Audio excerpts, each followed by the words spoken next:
Pay attention. Learn something. Pay attention.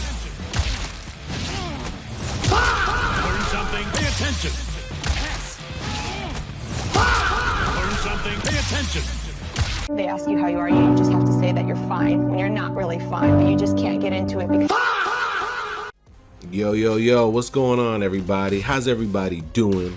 It's your boy Beat Up. You know what's going on. You see it in the background. Today, I'm bringing you guys some Invincible versus beta gameplay from the PlayStation 5. The joint dropped this weekend, and I got the chance to play it. And to be honest, I ain't gonna hold you. I completely forgot that it was coming, and I didn't really have a whole huge urge to play it. But when I was able to get my hands on it, I ain't gonna hold you. This joint's pretty tough. It's actually kind of reminiscent a little bit of Marvel in a way with the 3v3 setting going on. So I picked Mark, I picked Omni-Man, I picked Cecil. I did a little bit of training and a little bit of tutorial, and you know, just to get the feeling. I ain't gonna hold you, it did feel a little clunky, it did feel a little boxy, but I figured that it would smoothen out as you start to play the game more. And so I hop on casual, I started playing, and I ain't gonna hold you, I was getting my ass beat. People was putting hands on me, it was disgusting. But as I kept playing, I started to understand the mechanics more, and the game became more digestible. Now, there's a few things that I feel about Invincible as I got to play it throughout this weekend, and I guess I'll just kind of start listing them in just whatever order. Now, the clunky boxy feeling did kind of stay there and remain, but it did smoothen out a bit as I kept doing combos, because like if you space yourself a certain way, Mark's little crouching medium slide or like Omni-Man's heavy punch, I'm like, oh, if I know you in this one little, you know, frame, like this one spot, and I press this button, boy, that shit reached far as hell. So I was getting punishes like that, and it was very basic stuff, you know, medium or light, medium, heavy, launch, light, medium, heavy, special, super. Like that became the norm for me. And then I would do a lot of like what they have this like active tag, I guess, where the, you know, the next character comes in after you do your super, and you have the option to like either hard knockdown or like do a special or do a just like another super. So that was pretty cool, and as I kept learning about that, I started to understand the combo limit because it was a little reminiscent to when I was playing the Marvel Tokon beta. So when I was playing the Marvel Tokon beta, there was a lot of how do you say, like it had to be structured a certain way, you know, like if you do your combo this way with the medium heavy special and then medium heavy, you know, call assist or something. Granted, the assist took away from the meter.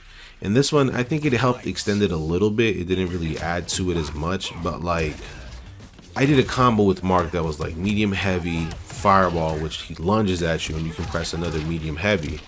So to like not include so much hit stun to the combo, I would just do like medium heavy fireball, heavy launch, medium, and the combo would just pop out. And I'm like, what the hell? But I noticed when I would do medium and it's like literally at the crux of the combo being like broken because of the combo limit, you can do stuff like EX to keep it going even further. And then from there, that's when I would do super, and then you would extend it into DHC, and I was like, yo, you could do some crazy damage.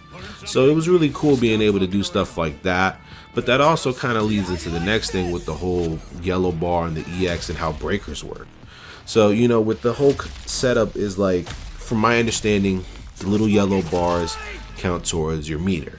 So you can do stuff like, you know, like EX specials, where it's this modified version, and it keeps you in a, you can do some extensions with assist and stuff.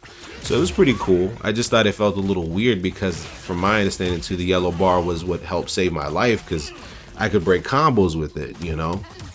So it's like if you spend all your meter, you know, trying to go on the offense and then your opponent does a combo, you're pretty much screwed, you know, because you don't have no more breaker. Then here comes the next thing where it's like I started to do my little digging, seeing what people was talking about, and I think we discovered infinites in the sense that like if they have no breaker, you're gonna die. And I think that that's crazy how that works, because it's like you can do a move and then you do fucking, like I was explaining earlier, you do launcher, special, and then super tag, and then when you tag the opponent, the character can do like another EX move, and then if the EX move lets you land into super, you just rinse and repeat, and it keeps going on and on and on. And there was another thing that I saw too with Omni-Man. This man has a fucking super in the fucking corner where he just grabs you and he just throws your ass in the air and brings you back down, calls you like worm or some shit. I'm like, what the fuck is going on, man? And speaking of Omni-Man, what was the character count? It was Mark, Eve, the Beastman guy, Cuzzo, Bulletproof, I think, right? Rex, fucking the old lady, Robot, Monster Girl, and Cecil. So they had 10 characters, so I can't hold you. That was pretty good. It's pretty good beta, you know, have 10 characters.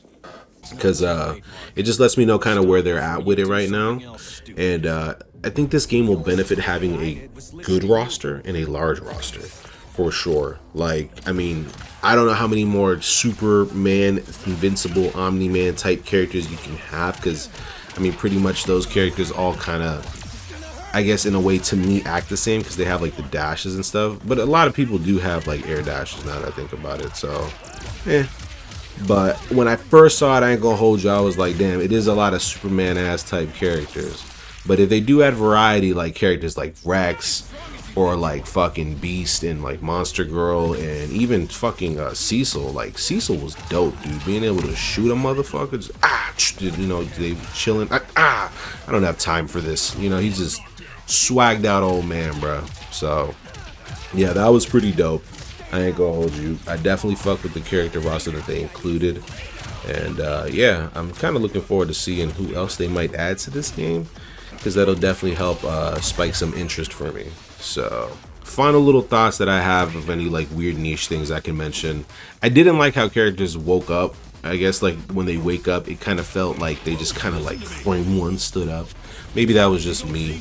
Another thing for playing on arcade stick, the button mapping. I don't know why, just with every game that comes out now, there's always like a modern mode and a classic mode, and I'm like, which mode is mine, you know, because I don't fucking know if I'm gonna play this with, you know, holding forward and doing special, you know, or it's like I'm gonna actually do fireball motions. So I had to kind of work my way out with that. I like playing 6 buttons. Traditionally 4 to 6 buttons is always fine with me, but when you add like 8 buttons, it's like, oh, you need to have this mapped and that mapped. I'm like, why is grab light plus dash when dash is light and medium, so I can't macro grab? I'm like, yo, it's crazy. But those are weird little niche things for me that I was just like, I'll figure it out as time goes on. But yeah, the Invincible versus beta, man. Shit, final thoughts. You know, it was pretty solid. It was a pretty solid beta. You know what I'm saying? As a first introductory to, like, you know, people getting able to like play the game, test the game, see what you can do. Very nice that they included a training mode with frame data. Very sad that I didn't have a lobby system to be able to play with friends. Only could play with people online. And the first thing that happened, the very first match I even played, like, I got teabagged, and then as I kept understanding and getting better at the game, people just kept rage quitting on me. So I was like, hey man, shout out Console Warriors. They was going crazy in the chat, you know. Oh, and final thoughts on the art direction. I like the 3D thing they got going on right now. It kind of helps make the characters kind of vibrate and pop out. So I kind of dig where they're going with that. It does look cool when they do their supers and they hit people, and like the way things clash. Really good, really good.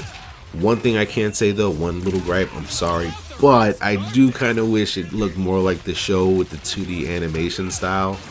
That would have been really tough. I think that could have benefited a lot from it. But with the 3D thing that we got, it worked out really well. I can't lie. When characters do their level 3s, clean as fuck.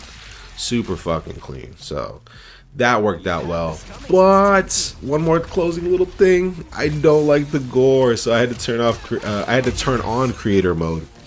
And that lets you kind of tone down pretty much people getting like decapitated and mutilated. And when I first saw, like when I was playing, I was doing supers, yo, when you knock somebody head clean off, I'm like, yo, Jesus Christ. So I'm glad that that's a function that you can turn off on the game.